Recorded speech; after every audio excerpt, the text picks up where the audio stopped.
Assalamualaikum warahmatullahi wabarakatuh. Apa kabar Bu Amel dan teman-teman kelas 1D? Semoga sehat selalu dan masih diberi kesempatan untuk menyimak presentasi dari kelompok 9. Nah, kami kelompok 9 akan mempresentasikan tentang proses produksi perilaku perusahaan yang memaksimalkan keuntungan. Materi ini bisa teman-teman lihat pada buku Cash and Fair jilid 1 bab 7. Kami anggota kelompok 9 terdiri dari absen 5 Anugrah Fani Siwi Hutami, absen 7 Dea Morita Wiracandra, dan saya sendiri absen 13 Fani Ari Prasakti. Teman-teman mungkin nggak asing ya dengan namanya proses produksi, di mana proses produksi ini dilihat dari sisi perusahaan. Produksi ini apa sih? Produksi merupakan suatu proses mengkombinasikan, mengolah, dan mengubah input menjadi output. Jadi perusahaan menawarkan output. Perusahaan menawarkan output dari mengelola input berupa tenaga kerja ataupun modal. Nah, perusahaan sendiri itu apa? Perusahaan sendiri merupakan suatu organisasi yang berdiri ketika seseorang atau kelompok orang memutuskan untuk memproduksi barang atau jasa untuk memenuhi suatu permintaan. Nah, di sini ada beberapa asumsi.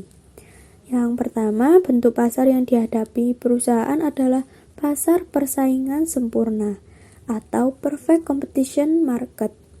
Nah, pasar persaingan sempurna ini apa sih? Pasar persaingan sempurna merupakan suatu struktur industri di mana terdapat banyak perusahaan yang relatif kecil terhadap industri. Perusahaan ini memproduksi produk yang nyaris identik ataupun homogen ya, sejenis, dan di mana tidak ada perusahaan yang cukup besar untuk bisa mengontrol harga. Jadi perusahaan di sini merupakan price taker, yaitu menetapkan harganya sesuai dengan harga yang ditetapkan pasar. Tidak bisa merubah harga, menaik turunkan harga tidak bisa. Nah, kompetitor baru bisa dengan bebas keluar masuk pasar. Contohnya, ketika beberapa tahun lalu banyak orang yang membeli produk secara online. Ribuan perusahaan baru di bidang e-commerce, perdagangan elektronik membanjiri web dengan toko online baru. Nah, di sini ketika suatu perusahaan e-commerce ini merasa menderita kerugian atau mendapatkan laba yang rendah, perusahaan ini bisa keluar dari bisnis dengan mudah. Jadi, masuk mudah, keluar mudah. Selanjutnya, permintaan barang dari pasar persaingan sempurna ini membentuk kurva permintaan elastis sempurna. Jadi, di mana tadi price taker atau harga yang sudah ditetapkan di pasar. Menaikkan harga di atas pasar berarti membuat produk tidak akan terjual, walaupun menaikkan sedikit. Produk ini bisa tidak terjual ya. Jika menurunkan harga yang sudah ditetapkan pasar, maka ini merupakan pilihan yang salah karena penjual bisa menjual dengan harga pasar saat ini. Selanjutnya akan dijelaskan oleh rekan saya Dea Morita Wiracandra. Terima kasih atas waktu yang telah diberikan. Selanjutnya yaitu perilaku perusahaan yang memaksimalkan laba. Ada 3 keputusan yang harus diambil oleh semua perusahaan. Yang pertama yaitu berapa banyak output yang akan ditawarkan atau kuantitas produknya. Kemudian bagaimana memproduksi output itu, teknik atau teknologi produksi apa yang akan digunakan. Dan yang terakhir yaitu berapa banyak tiap input yang diminta. Selanjutnya ada gambar menghitung penerimaan total, biaya total, dan laba. Laba atau keuntungan sama dengan penerimaan total dikurangi biaya total, atau keuntungan ekonomis sama dengan penerimaan total dikurangi biaya ekonomis total. Keputusan jangka pendek dibandingkan dengan jangka panjang. Jangka panjang atau short run yaitu suatu periode waktu di mana perusahaan beroperasi skala poda, skala tetap, faktor tetap dalam produksi, dan perusahaan tidak bisa masuk atau keluar dari industri.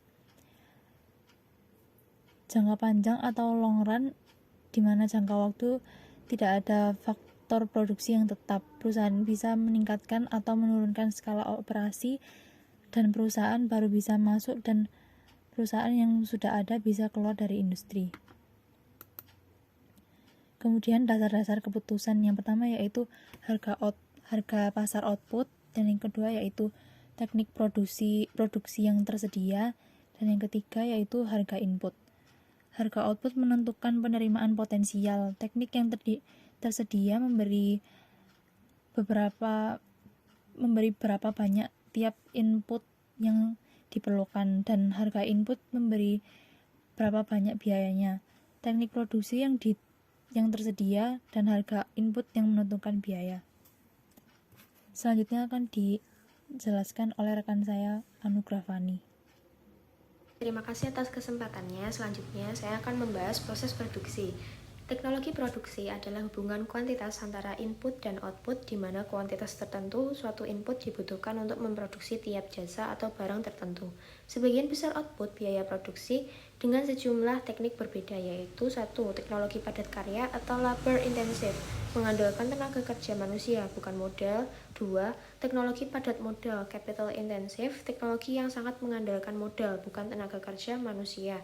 Selanjutnya di sini adalah fungsi produksi.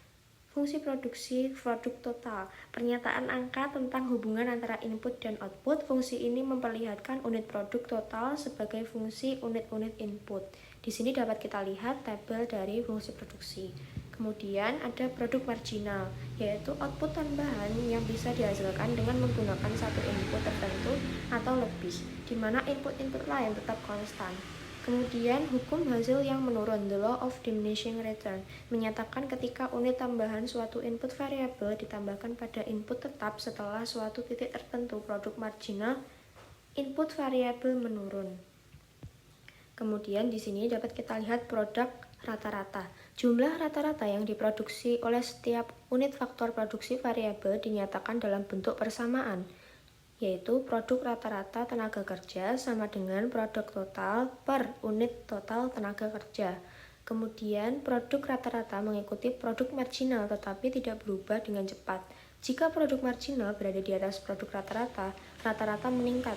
Jika produk marginal di bawah, maka rata-rata menurun. Kemudian di sini ada fungsi produksi dengan dua faktor produksi variabel.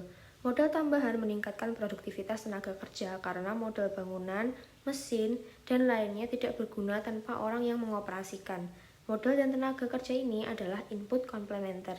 Kemudian di sini ada pilihan teknologi. Untuk memilih teknik produksi, perusahaan harus melihat pasar input untuk menemukan harga pasar tenaga kerja dan modal.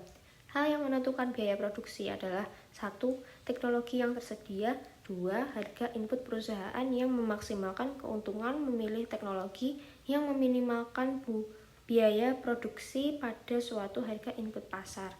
Sekian presentasi dari kelompok kami. Apabila ada kesalahan kata mohon maaf. Terima kasih. Wassalamualaikum warahmatullahi wabarakatuh.